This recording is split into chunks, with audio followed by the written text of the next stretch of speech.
Well, here we are back in the month of September, the last week of September, as we continue to talk about how to recognize and identify good leaders on our Monday morning motivations. Now, the last thing I want to talk about here as we talk about how to recognize value is finding those that have production value.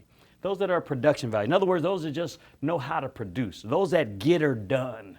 That just make it happen, that no matter what you put into their hands, they're always producing, they're bearing lots of fruit. We want to always recognize those hardworking, hard-producing people on our team.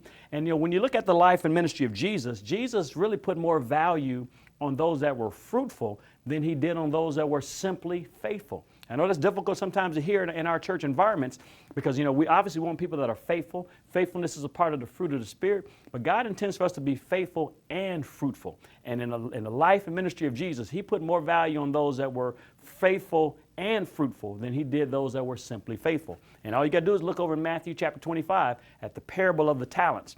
He gave one guy 1 talent, another guy he gave 2 talents, another guy he gave 5 talents. When he came back, the guy that had 2 talents turned it into 4. The guy that had 5 talents turned it into 10. The guy that had 1 talent didn't lose the talent. He was faithful over it. He brought it right back to him. But Jesus called him a wicked and slothful, lazy servant because he didn't generate any productivity. The other 2, he called them good and faithful servants, which means God is expecting us to have productivity.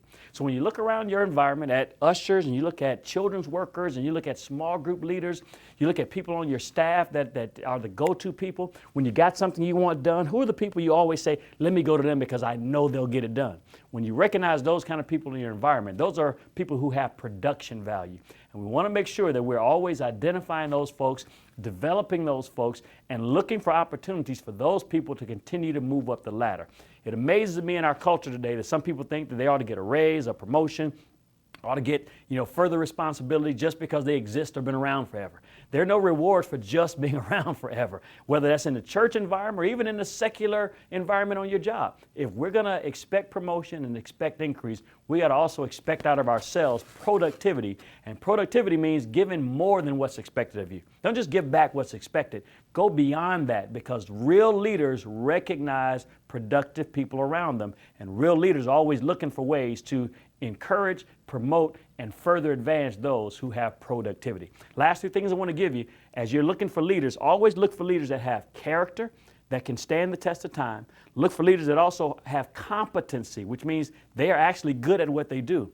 And then look for leaders that have chemistry, which goes back to what we talk about. They just fit good on your team. Once you get a good environment, don't allow somebody that may have lots of talent or lots of things to offer to show up and infect your environment because their chemistry doesn't match your chemistry. Hope this has been helpful to you this month. Again, if it's blessing you, be sure you tell somebody else about it, because we want to continue to help leaders, help pastors, so that whatever God has given us, we can turn around and let it be a benefit to you. God bless. See you next month.